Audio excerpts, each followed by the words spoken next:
নাগপঞ্চমীর দিন আজকে খুবই ভালো দিন। সকল ভক্তবৃন্দদের চরণে জানাই কোটি কোটি প্রণাম।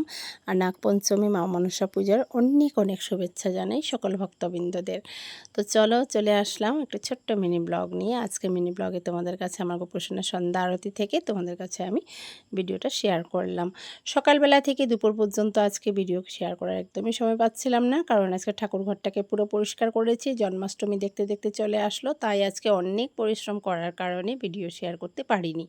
তো গোপোষণাকে পুজো সেবা দেওয়ার পর আমি একটু চলে গেলাম মা তুলসীকে সন্ধ্যা আরতি করতে। তো সন্ধ্যা আরতি করার পর মাকে নিয়ে একটু বেরোবো। তো কোথায় যাব সম্পূর্ণ ভিডিওটা দেখো, আশা করি ভালো লাগবে। গোপোষণাকে সন্ধ্যার সময় আজকে পেয়ারা, কলার নাশপাতি দিয়ে ভোগ নিবেদন করলাম। তারপর গোপোষণাকে আমি ঘুম পাড়িয়ে এবার চলে আসলাম একটু মায়ের মন্দিরে। তো এত সুন্দর করে পুজো হচ্ছিল, এখানে আমার নিমন্ত্রণ ছিল, তো আমি আর মা চলে আসলাম। মায়ের মুখখানা দেখে মুগ্ধ হয়ে গেলাম। সাক্ষাৎ একদম মা দুর্গার মতন মুখখানা, এত সুন্দর মায়ের মুখ দেখে অনেকক্ষণ ধরে বসে মায়ের দিকে তাকিয়ে রইলাম। তো একটু প্রণাম করলাম, প্রণাম করে তো এখানে বসে বসে অনেকক্ষণ ধরে এখানে পুঁথি শুনছিলাম। এত সুন্দর করে সব ভক্তরা একসাথে মিলে পুঁথি গাইছিল, তো পুঁথি পাঠ শুনলাম, খুবই ভালো লাগলো। মাকে পুরো দর্শন করলাম।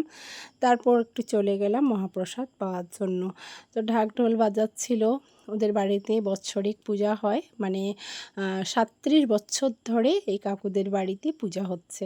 তো এখানে এসে আমার খুবই ভালো লাগলো, মনটা একদম মুগ্ধ হয়ে গেছে। মা আর আমি বসে অনেকক্ষণ ধরে এখানে পুজো দর্শন করলাম, আরতি দেখলাম, পুঁথি পাঠ শুনলাম, মাকে দর্শন করলাম। তারপরে এবার চলে যাচ্ছি ৩ তলার উপরে, মহাপ্রসাদ দিচ্ছে। তো সবাই কিন্তু উপরের তলা থেকে নিচে নেমে আসছে, ওরা প্রসাদ পেয়ে গেছে। তো আমি আর মা এখন উপরের তলায় চলে যাচ্ছি একটু প্রসাদ পাওয়ার জন্য। তো এখানে প্রত্যেক বছরই কিন্তু খুব সুন্দর করে ওরা পুজো করে। আমি এখানটায় এবার প্রথম আসলাম, কারণ প্রত্যেক বছরই কিন্তু আমি আসবো বলে ভাবি, কিন্তু কোনো না কোনো কারণে আসা হয় না। তো দেখতেই পাচ্ছ কত কিছু রান্না করেছে আজকে, ফ্রাইড রাইস, পনির, তারপর ফুলকপি আলুর তরকারি, আর হচ্ছে চাটনি, অনেক কিছুই। তো আমি সেখানে আর ঢুকলাম না, চলে আসলাম একটু প্রসাদ পাওয়ার জন্য।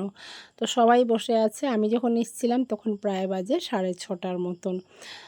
না 6:30 না, 7টা প্রায় বেজেই গেছে আমাদের প্রসাদ পেতে পেতে, কারণ 6:30 ঘর থেকে বেরিয়েছি। তো এখানে এসে পৌঁছাবার পর অনেকক্ষণ তো পুজো দর্শন করলাম, তারপর প্রসাদ পাচ্ছি। তো দেখো কত সুন্দর করে প্রসাদের থালাটাকে সাজিয়ে নিলাম, আর আমি আর মা একসাথে বসে এবার প্রসাদ পাচ্ছি। তো খুবই স্বাদ হয়েছে প্রসাদটা। মহাপ্রসাদ পেয়ে আমি খুব আনন্দ হয়ে গেলাম, কারণ বাড়িতে এসে আর আজকে কিছুই খাবার খাইনি। এই মায়ের মহাপ্রসাদ পেয়ে আজকে ঘুমিয়ে পড়লাম। তো রাধে রাধে বন্ধুরা, আজকে ভিডিওটা কেমন লাগলো তোমরা একটু অবশ্যই জানাবে। আর প্রসাদ পাওয়ার পর এবার আমি আর মা বাড়ির দিকে চলে আসলাম। খুবই ভালো হয়েছে, আজকের দিনটা খুব সুন্দর করেই কাটালাম। আর দেখো কত ভক্তরা আরও আসছিল।